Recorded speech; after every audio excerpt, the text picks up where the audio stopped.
Here's everything to know about sprouts. Sprouts are created by vine staff after planting them with beginning anew, consuming a seed from their inventory. There are a total of 6 ways for seeds to be obtained. Respawning always grants 2, 1 is generated every 5 seconds if there are less than 2 seeds in the inventory, kills give 1 seed, every 12 hits with 1,000 petals grants a seed, every unique enemy hit with Root of the Oak will also grant 1 seed each, and lastly, Brand of Leeching gives a seed for every 50 health healed through it.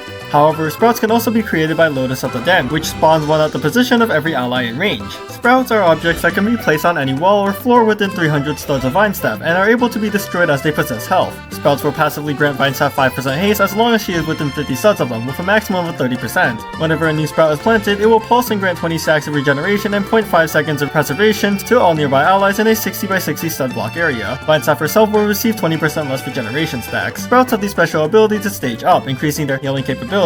This happens every 12 hits with 1,000 petals, and sprouts will pulse and refresh their health each time they level up. Each stage pulses 5 more stacks of regeneration than the previous, though it always gives 0.5 seconds of preservation. All newly placed sprouts always spawn at stage 1. If a sprout is at stage 3 and is staged once more, the sprout will instead activate, which causes the sprout to disappear but grants a larger amount of regeneration as well as twice the amount of preservation. If Root of the Oak is used and hits a sprout, the sprout will activate prematurely, pulsing healing based on its current stage's pulse instead. However, every sprout activated this way also deals 14 damage and roots opponents, as well as granting additional haste to vine staff. The sprouts do not disappear even if vine staff dies, but they will as soon as vine staff respawns. Sprouts disappear if vine staff switches characters or leaves the game. They can naturally disappear after 20 seconds or be destroyed, and if they go on any of these ways, they won't grant any effects. The sprout's lifespan duration increases by 3 seconds every time it levels up. Vine staff's plants can be hit by opponents, which will grant the attacker finisher points, just like attacking an opponent. Hit scan attacks, any type of piercing attack, and hitbox-based melee attacks will pierce right through the sprout, though there are some inconsistencies on the melee attacks, possibly due to LOS being required, but I'm not very sure on that. However, projectiles that cannot pierce will be blocked by the sprouts. Sprouts are unable to be effective with status effects. A clear example of this is poison. Sprouts cannot be destroyed by environmental hazards. Make sure to like and subscribe for more fighting tips.